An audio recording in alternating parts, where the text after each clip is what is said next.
+1 തുല്യതാ പാഠഭാഗമായ സഭാപ്രവേശത്തിന്റെ രണ്ടാം ഭാഗമാണ് അവതരിപ്പിക്കുന്നത്. അപ്പം അങ്ങനെ നടന്ന് അവസാനം എത്തുന്നത് വരെയും വെള്ളം കാണുന്നില്ല. പറയണം, അപ്രദേശങ്ങൾ പതുക്കെ കടന്ന് അഗ്രഭാഗത്തിങ്കൽ ചെന്നോരു നേരം പച്ചനിറമുള്ള രത്നങ്ങളാലെ മെച്ചത്തിൽ കെട്ടിപ്പടുത്തു വിളങ്ങും നീരാഴമുള്ളൊരു നീരാഴി തൻ്റെ തീരത്തു ചെന്നു കരേറി നരേന്ദ്രൻ. അപ്പോൾ ആദ്യത്തെ ഭാഗത്ത് വെള്ളം ഉണ്ടെന്ന് വിചാരിച്ചിട്ട് വളരെ പതുക്കെ അങ്ങനെ നടന്നുപോയി. അപ്പം അങ്ങനെ നടന്നു പോയിട്ട് ആ ഭാഗത്തൊന്നും തന്നെ വെള്ളം കാണുന്നില്ല.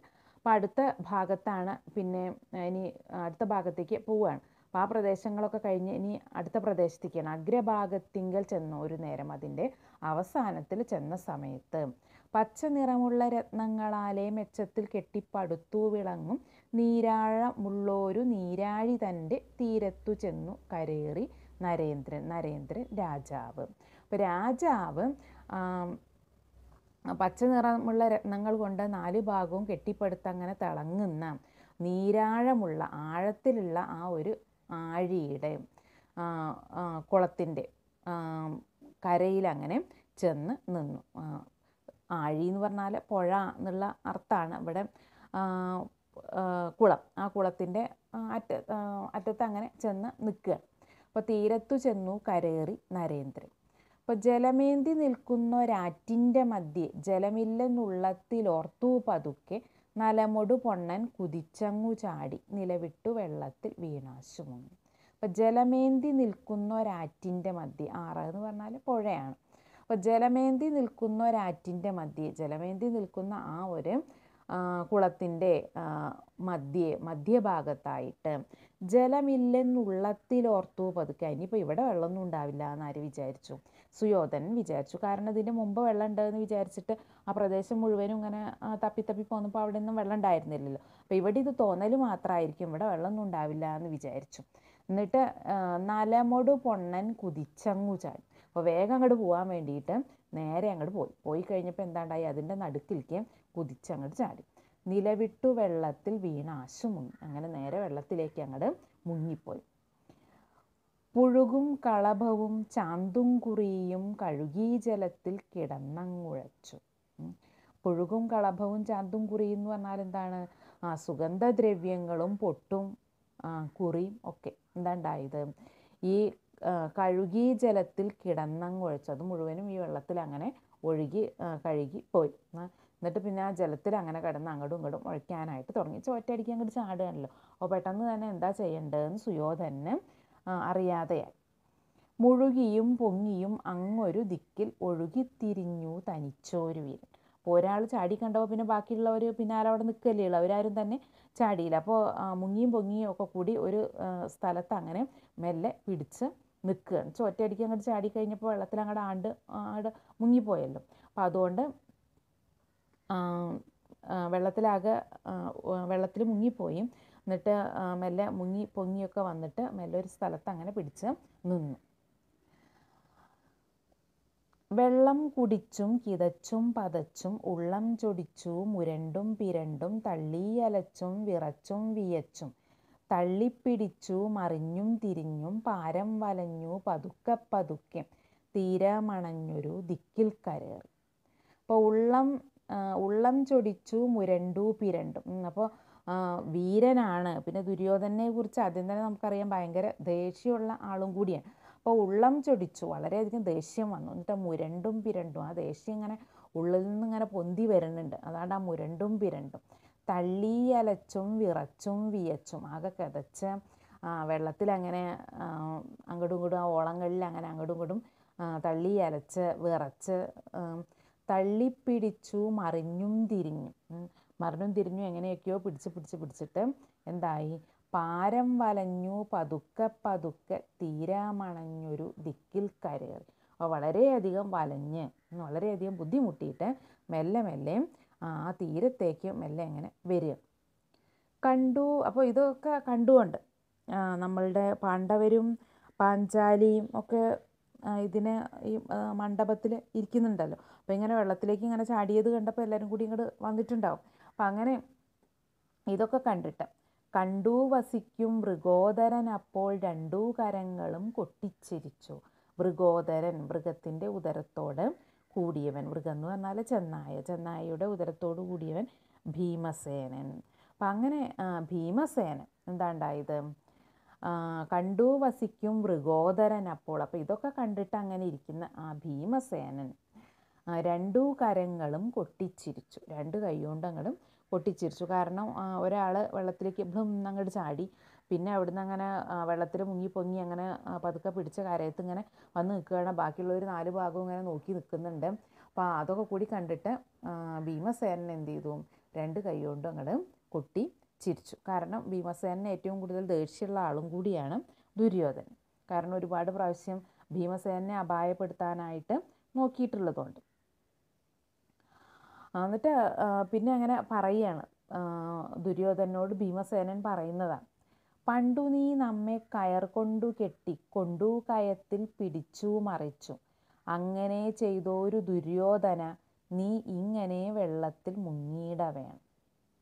തങ്ങൾ ചെയ്തിടും ദുരാചാരമെല്ലാം തങ്ങൾക്കു തന്നെ ഭവിച്ചിടുമല്ലോ.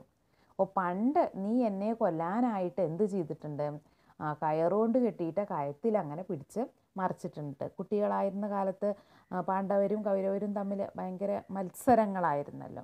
അപ്പോൾ ആ മത്സരത്തിൽ പാണ്ഡവരെ ഇല്ലാതാക്കാനായിട്ട് ദുര്യോധനൻ ഒരുപാട് ക്രൂരതകൾ ചെയ്തിട്ടുണ്ട്. അതിലൊരു ക്രൂരതയായിരുന്നു ഭീമസേനനെ കയറ് കെട്ടിയിട്ട് കയത്തിൽ മുക്കുക എന്നുള്ളത്. അപ്പം നീ അങ്ങനെ പണ്ട് എന്നെ ചെയ്തതല്ലേ? അപ്പം അങ്ങനെ ചെയ്തൊരു ദുര്യോധന, നീ ഇങ്ങനെ വെള്ളത്തിൽ മുങ്ങിയിട വേണം. അപ്പം അങ്ങനെ ചെയ്തിട്ടുള്ള ദുര്യോധന, നീ എന്തായാലും വെള്ളത്തിൽ ഇങ്ങനെ മുങ്ങന്നെ വേണം. പിന്നെയോ തങ്ങൾ ചെയ്തിടും ദുരാചാരമെല്ലാം തങ്ങൾക്കു തന്നെ ഭവിച്ചിടുമല്ലോ. അപ്പം നിങ്ങൾ ചെയ്യുന്ന ഇത്തരം കാര്യങ്ങൾ ദുര്യോധനോട് പറയണം, അത് നിങ്ങൾക്ക് തന്നെ എന്നെങ്കിലും വന്ന് ഭവിക്കും. താൻ കുഴിച്ച കുഴിയിൽ താൻ തന്നെ വീഴും എന്ന് ഭീമസേനൻ പറയും. അപ്പോൾ അതൊരു പൊതു തത്വമായിട്ടാണ് പറയുന്നത്. തങ്ങൾ ചെയ്തിടും ദുരാചാരമെല്ലാം തങ്ങൾക്കു തന്നെ ഭവിച്ചിടുമല്ലോ. നമ്മൾ എന്താണോ ചെയ്യുന്നത് ആ ദുഷ്ടപ്രവർത്തികളൊക്കെ നമ്മൾക്ക് തന്നെ തിരിച്ച് വന്നുകൂടുമെന്ന് ഭീമസേനൻ ദുര്യോധനനെ ഓർമ്മിപ്പിക്കുക. ശൃംഗാരമോടിയും കൂട്ടിക്കൊണ്ടയ്യോ ചങ്ങാതി വന്നെൻ്റെ നീരാഴി തന്നിൽ മുങ്ങാൻ അവകാശം വന്നതുകൊള്ളാം. എന്നിട്ട് പിന്നെ ഭീമസേനൻ അതുകൊണ്ടൊന്നും നിർത്തുന്നില്ല, പിന്നെ അങ്ങനെ പറഞ്ഞുകൊണ്ടിരിക്കുകയാണ്. അപ്പോൾ ശൃംഗാരമോടിയും കൂട്ടിക്കൊണ്ട്, അതായത് നീ വളരെയധികം ഒരുങ്ങി സുന്ദരനായൊക്കെ വന്നിട്ട് ഈ വെള്ളത്തിൽ ചാടാനായിട്ട് വന്നത് ഏതായാലും നന്നായി എന്നും കൂടി ഭീമസേനൻ കളിയാക്കിക്കൊണ്ട് പറഞ്ഞു. എങ്ങു നിന്നിപ്പോൾ ഇവിടേക്കു വന്നു, നിങ്ങളുടെ രാജ്യത്തിൽ വെള്ളം കുടിപ്പാൻ എങ്ങും ഒരിടത്തും ഇല്ലായ്ക കൊണ്ടോ? ഞങ്ങളുടെ നാട്ടിലെ തോട്ടിലെ വെള്ളം അങ്ങുള്ള വെള്ളത്തേക്കാൾ ഗുണമെന്ന്. അപ്പോൾ എവിടെ നിന്നാണ് നീ ഇപ്പോൾ വന്നത്? നിങ്ങളുടെ രാജ്യത്ത് തുള്ളി വെള്ളം കുടിക്കാനില്ലായിട്ടാണോ നീ ഇങ്ങനെ വെള്ളത്തിനായിട്ട് ഇങ്ങോട്ട് പോന്നിട്ടുള്ളത്? അതോ ഞങ്ങളുടെ നാട്ടിലുള്ള ഈ തോട്ടിലെ വെള്ളം അവിടുത്തെ വെള്ളത്തിനേക്കാളും ഗുണം ഉണ്ടായതുകൊണ്ടാണോ നീ ഇവിടുത്തെ വെള്ളം കുടിക്കാനായിട്ട് വന്നത്? കാരണം വെള്ളത്തിലേക്ക് അങ്ങോട്ട് മുങ്ങിപ്പോയപ്പോൾ എന്തായാലും കുറച്ച് വെള്ളമൊക്കെ കുടിച്ചിട്ടുണ്ടാവുമല്ലോ. അപ്പോൾ അതുകൊണ്ടാണോ നീ ഇങ്ങനെ വന്നത്? എന്താണ് നിൻ്റെ വരവിൻ്റെ ഉദ്ദേശം എന്ന് പരിഹസിക്കുകയാണ്. അപ്പോൾ ഭീമസേനൻ അങ്ങനെ കരയിൽ നിന്ന് പരിഹസിച്ചുകൊണ്ടിരുന്നു.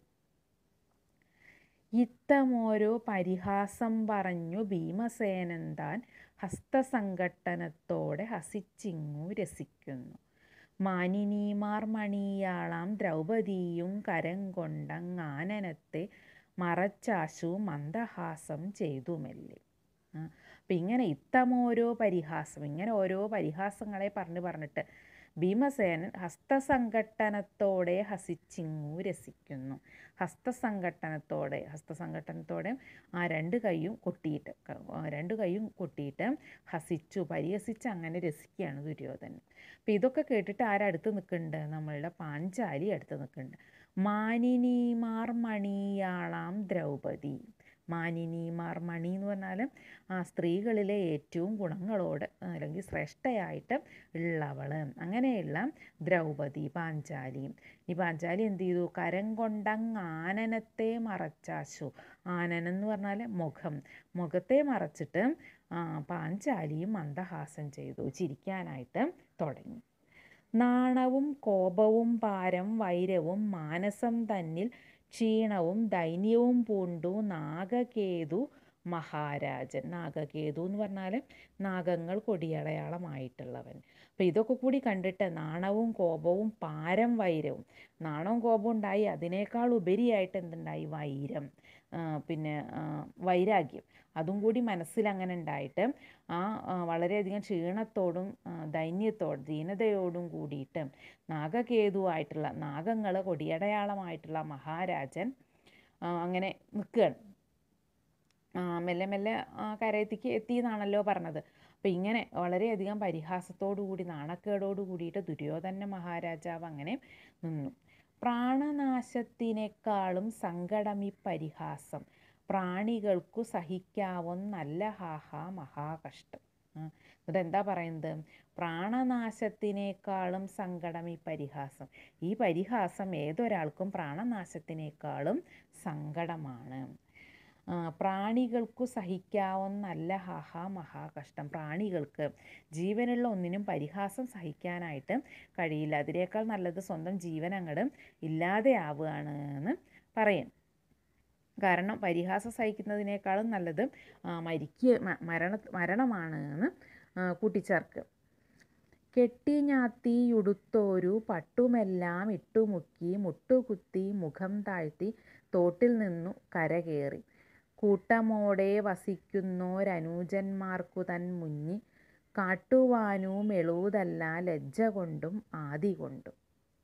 ഇപ്രകാരം വിഷാദിച്ചു ധാർത്തരാഷ്ട്രൻ തമ്പിമാരും ക്ഷിപ്രമങ്ങു ഗമിപ്പാനായൊരുമ്പെട്ടു പുറപ്പെട്ടു. അപ്പോൾ കെട്ടിഞ്ഞാട്ടിയുടുത്തോരു പട്ടുമെല്ലാം ഇട്ടുമുക്കി, വളരെ ഭംഗിയാക്കി എടുത്തിട്ടുള്ള പട്ടുവസ്ത്രങ്ങളൊക്കെ വെള്ളത്തിൽ അങ്ങനെ മുങ്ങിപ്പോയല്ലോ. മുട്ടുകുത്തി മുഖം താഴ്ത്തി തോട്ടിൽ നിന്ന് കരകയറി, അങ്ങനെ തോട്ടിൽ നിന്ന് അങ്ങനെ